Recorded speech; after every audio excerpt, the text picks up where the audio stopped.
Hey, what's up everyone? Monado Max here, and today we have another review for you. Today we're going to be talking about Kirby and the Forgotten Land. Now, one thing that I want to talk about with the Kirby series is I've not played many Kirby games.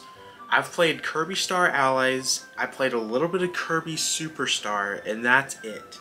So this is my first chance to really get a chance to play a Kirby game and actually beat it. And I didn't actually beat Star Allies. Yes, I know Star Allies is an insanely short game, but I didn't beat Star Allies, mainly because I just wasn't having that much fun with it. So I had a little bit of a mixed opinion going into the next Kirby game, as the Kirby games, to me, I didn't find very interesting. Kirby Superstar, I played a little bit of, but I never finished it. I've never really clicked with the Kirby series when it comes to all the Nintendo IPs out there. Kirby is probably the one series that I've not put much time into out of every Nintendo IP. So when this came out, I didn't know what to think. One thing that was very appealing to me when this game was announced is that it was going to be a 3D Kirby game. We haven't seen really a 3D Kirby game before. You know, we had Kirby 64, which was the closest thing to a Kirby 3D game, which still wasn't even a true 3D Kirby game.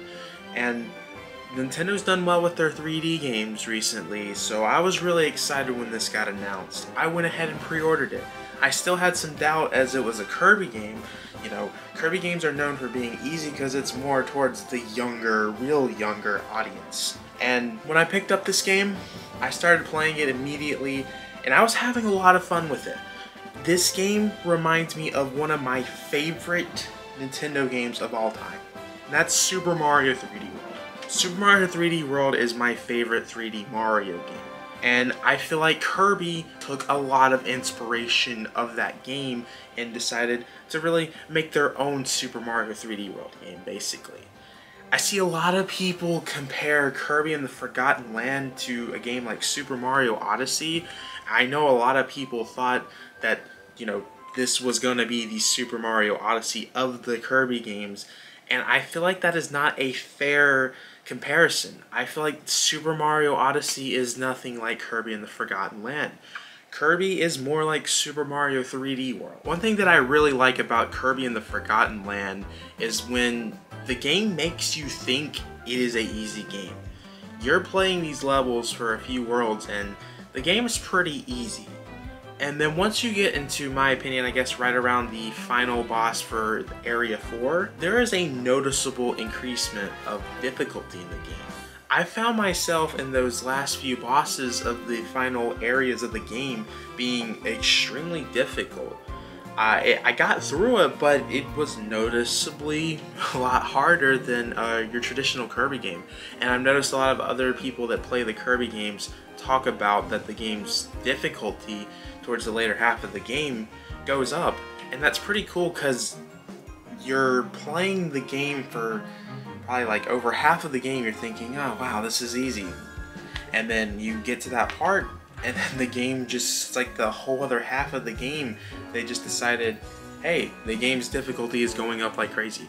I don't know if I really like that or not, but it really, like, it makes the game way more difficult because you put your mind that you were playing a very easy game. So those levels that normally probably wouldn't be difficult was really difficult because you were playing a easy game for a while and it just became really difficult out of nowhere. I don't know if that was an analogy that made sense to you.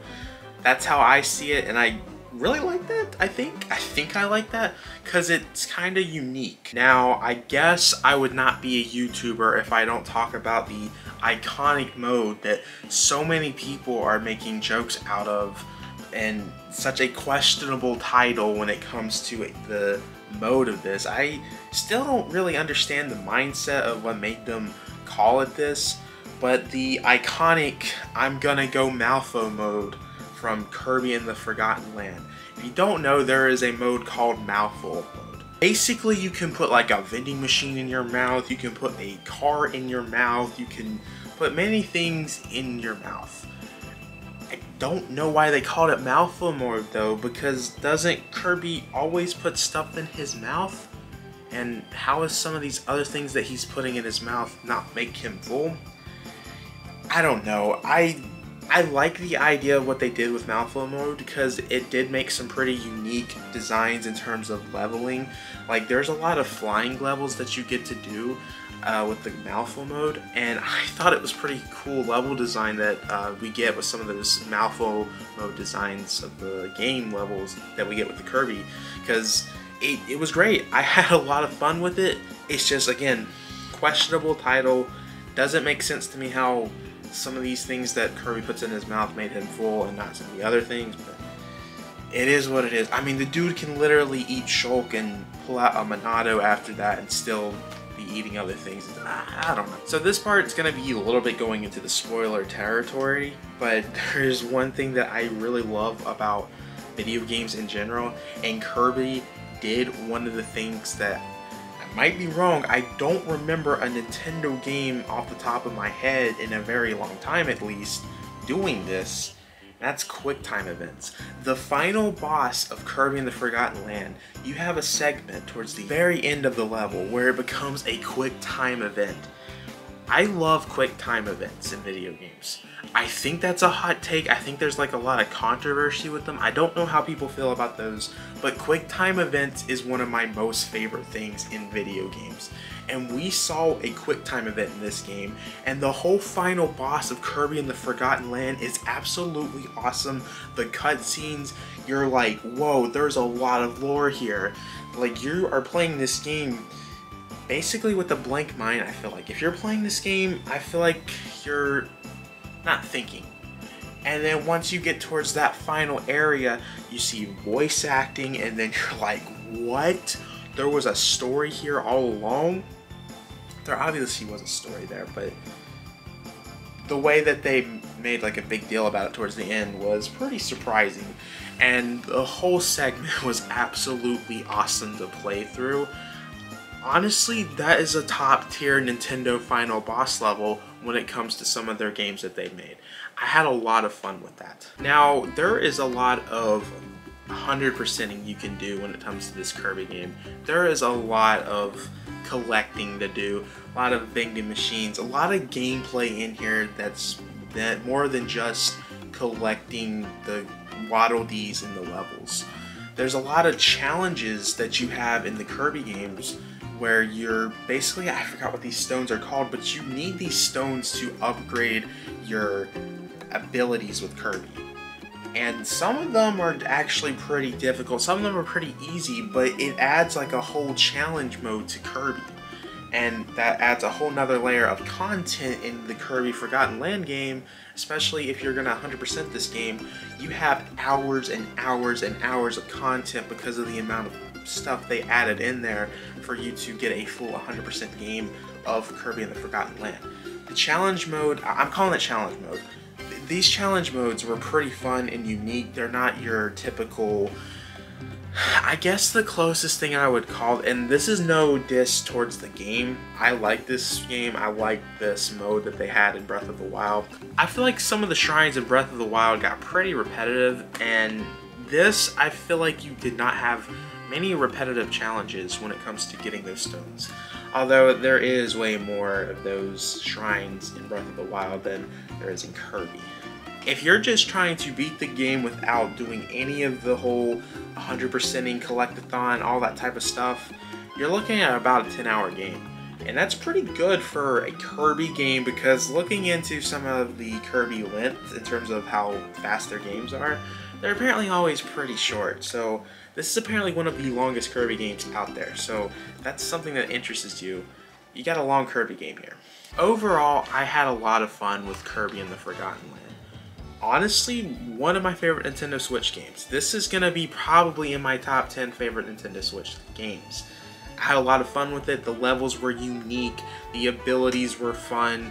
I want to play more of the Kirby series because I know a lot of people have other good Kirby games, and you know, I don't know if you would call this a mainline Kirby game since all the mainline Kirby games have always been 2D. I guess this is probably going to be the future of the Kirby games at going fully 3D. It would be cool to one day maybe see a fully open world 3D Kirby game kind of in the realm of Mario Odyssey, but I like a 3D world games too, like this. So Super Mario 3D World game, I love that type of design that they're going with. I hope we see more Nintendo games follow that design like Kirby did, because this was fun. In terms of what I would rate the game, honestly, I would give it a 9.5 out of 10. That is a very high rating, I know, but I had a lot of fun with this. While it is only 10 hours long, what I would have liked to have seen is just more levels. I do think this game is great in length, but needs more levels. It does need more levels. Personally, I would have liked to have seen maybe 8 levels in each world. We saw towards the final area there was more levels in that area compared to some of the other worlds, but there's some worlds that have not as many levels as the other worlds. And I feel there should be more levels in here, because if this was a longer game, this game probably would be one of my favorite games of all time, just because of how much fun I was having with Kirby and the Forgotten Land. So with that being said, my only con with the game is probably that there's just not as many levels as it should be. And I know Kirby games is not known for having, that type of level of content, but it's stuff I want to see. So guys, I want to know what you're thinking. Did you pick up this game? What are you thinking about the game? Is my review, did I give it too high of a rating? I want to know everything you guys are thinking down in the comments down below. Make sure to backslash that subscribe button, like the video, check out my Twitter, check out my Discord server, check out my Twitch. We are going to start Twitch streaming again soon. Check out my Instagram, and also check out the podcast that I'm a part of, which is all in the description below. I will see you guys in the next video. Peace.